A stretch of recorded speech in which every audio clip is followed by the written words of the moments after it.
محمد رسول الله محمد رسول الله نحمده ونصلي على رسول الكريم أما بعد أعوذ بالله من الشيطان الرجيم بسم الله الرحمن الرحيم সম্মানিত উপস্থিতি আজকের বিষয় হচ্ছে আকসামুল জামি মিন হাসিল লাফজ গঠনগত দিক থেকে জামের প্রকারভেদ।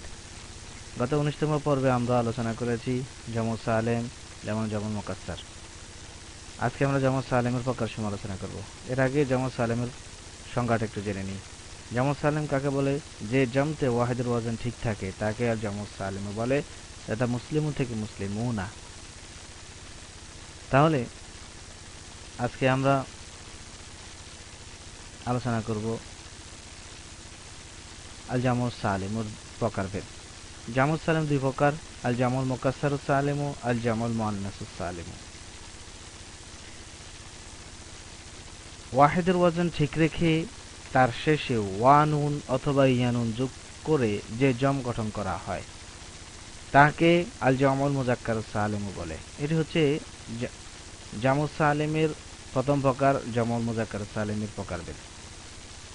আল জামুল মুযাক্কার সালেম কাকে বলে? ওয়াহিদের ওয়াজন ঠিক রেখে তার শেষে ওয়ানুন অথবা ইয়ানুন যোগ করে যে জম গঠন করা হয় তাকে আল জামুল মুযাক্কার সালেম বলে। তাহলে ওয়াহিদের ওয়াজন ঠিক থাকতে হবে, তারপরে তার শেষে ওয়ান অথবা যোগ করতে হবে। যেমন মুসলিমুন থেকে, মুসলিমুন শব্দটি ওয়াহিদ ঠিক রেখে তার শেষে আলিফ নুন অথবা ইয়ানুন যোগ করতে হবে। যেমন আলিফ নুন যোগ মুসলিমুন সমান সমান মুসলিমুনা।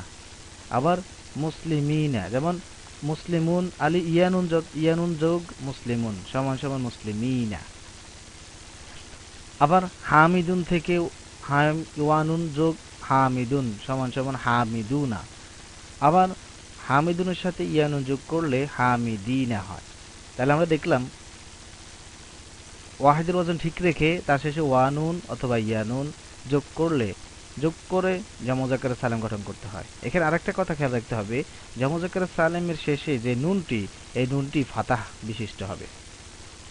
এর মধ্যে আবার উলু এবং ইশরুনা থেকে তিসউনা পর্যন্ত সংখ্যাগুলোকে মুলহাকুম বিল জামউল মুযাক্কার সালিম বলে, অর্থাৎ জামু মুযাক্কার সালেমের সাথে সম্পৃক্ত। তাহলে আমরা আরেকটি বিষয় জানি, আর ওয়াহিদের ওয়াজন ঠিক রেখে তার শেষে আলিফটা যোগ করে যে জাম গঠন করা হয় তাকে আল জামুল মুআন্নাস সালিম বলে। তাহলে আমরা দেখলাম জামু মুযাক্কার সালেমের প্রকার জামু মুআন্নাস সালেম। জামু মুআন্নাস সালেমটি হচ্ছে ওয়াহিদের ওয়াজন ঠিক রেখে তার শেষে আলিফটা যোগ করতে হবে। এখানে জামু মুযাক্কার সালেমে কি করতে হবে? ওয়াহিদের ওয়াজন ঠিক রেখে ওয়ানুন অথবা ইয়ান যোগ করতে হবে।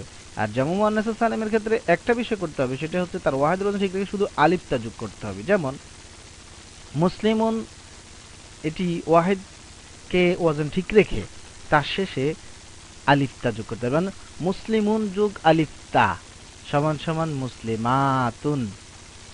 আবার হিন্দুন থেকে হিন্দুনের সাথে হিন্দুন যোগ আলিফতা হিন্দাতুন। তাহলে এই বিষয়ে আমাদেরকে খেয়াল রাখতে হবে। এবার আসুন আমরা জামু মুকাসসার কিভাবে গঠন করব, আল জামুল মুকাসসার কিভাবে গঠন করব।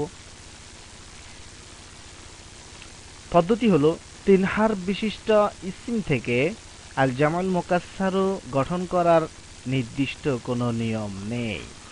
তো এটা তাহলে আরবদের থেকে শ্রবণের উপর নির্ভরশীল। আচ্ছা, 4 ও 5 হারফ বিশিষ্ট ইসম থেকে আল জামুল মুকাসসার গঠিত হয়।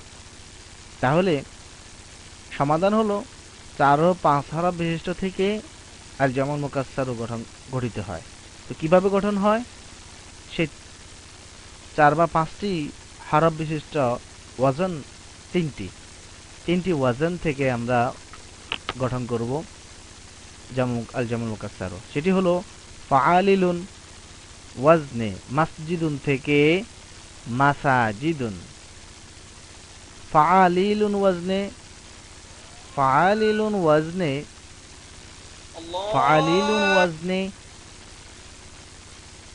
মিসবাহুন থেকে মাসাবিহুন। আবার ফাআলু ওয়াজনে দাব্বাতুন থেকে দাওয়াব্বু। তাহলে এই 3টি ওয়াজন ফাআলিলু, ফাআলিলু, ফাআল্লু, এই তিনটি ওয়াজনে আল জামুল মুকাসসার গঠিত হয়। উল্লেখ্য যে এই তিনটে ওয়াজনে গঠিত জামকে আল জামউল মুনতাহাল জুমু বলে। তাহলে জামউল মুনতাহাল জুমু বলে এই তিনটি ওয়াজনে গঠিত যে কোনো ইসিমকে বলে আল জামুল মুকাসসার। গঠিত হলে তাই আল জামউল মুনতাহাল জুমু হিসেবে নামকরণ করা হয়। আবার আমরা সেই তিনটি ওয়াজন বলি, সেই তিনটি হচ্ছে ফাআলিলু ওয়াজনে মাসজিদুন থেকে মাসাজিদু, ফাআলিলু ওয়াজনে মিসবাহুন থেকে মাসাবিহু, আর ফাআলু ওয়াজনে দাব্বাতুন থেকে দাওয়াবু। তাহলে আমরা জামু সালেম এর প্রকার জানলাম এবং জামু মুকাসসারের গঠন প্রণালী জানলাম। সুপ্রিয় শিক্ষার্থী বন্ধুগণ, আশা করি যারা এই ভিডিও থেকে সামান্যতম উপকৃত হয়েছেন, দয়া করে আমাদের চ্যানেলটি সাবস্ক্রাইব করবেন এবং আমাদের সাথে থাকবেন। আর কোনো পরামর্শ থাকলে অবশ্যই পরামর্শ দিয়ে আমাদেরকে বাধিত করবেন। আজকের বিষয় এখানে শেষ করছি। আগামী বিষয় দেখার আমন্ত্রণ জানিয়ে আল্লাহ আমাদেরকে তৌফিক দান করুন। আমা তৌফিক আলাইনা ইল্লা বিল্লাহ। আসসালামু আলাইকুম ওয়া রাহমাতুল্লাহ।